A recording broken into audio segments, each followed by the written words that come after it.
मथुरा में जान मोहम्मद को क्लीन चिट, लेकिन सवाल वही, शिकायतकर्ता पर कोई कार्रवाई होगी या नहीं।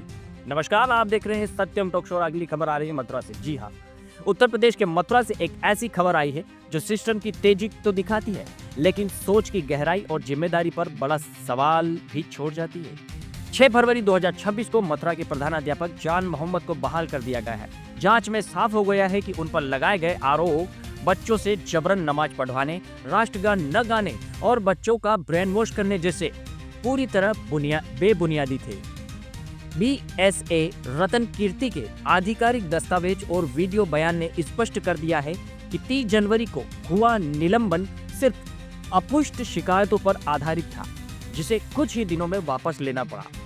तो सवाल ये है, जो आरोप लगाए वो गलत निकले, जो माहौल बनाया वो झूठा निकला, लेकिन जिसने पूरे शिक्षा विभाग को हिला दिया, एक शिक्षक की छवि धूमिल कर दी, उस पर कार्रवाई कब होगी? क्या शिकायत सिर्फ मन की शांति के लिए की गई थी? क्या धर्म को टारगेट करना अब शौक बन चुका है? और क्या बिना सबूत के किसी की इज्जत उछाल देना अब नई परंपरा है?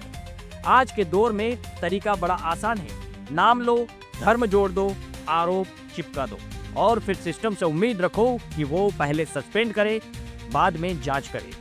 यह कोई छोटा आरोप नहीं था, यह एक प्रधानाध्यापक की सामाजिक, पेशेवर और मानवीय छवि पर सीधा हमला था, जबकि आरोप झूठे साबित हो चुके हैं।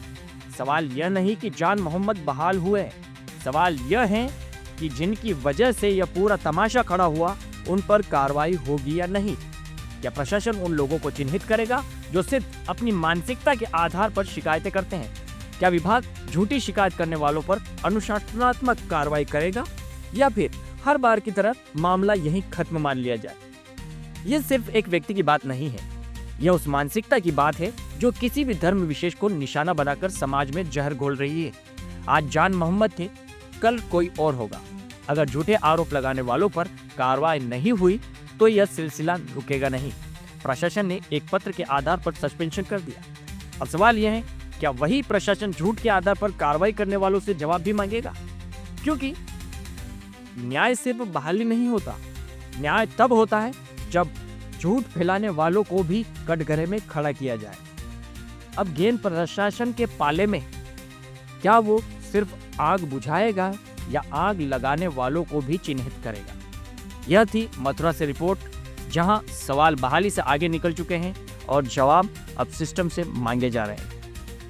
जी, जान मोहम्मद के ऊपर कुछ गंभीर आरोप थे कि वो स्कूल में नमाज पढ़ाते हैं बच्चों को और राष्ट्रगान नहीं करते हैं, हिंदू देवी देवताओं का अपमान करते हैं। ऐसे कुछ आरोप थे जो प्रथम दृष्टया गंभीर मालूम हुए, तो मैंने उनको सस्पेंड किया था।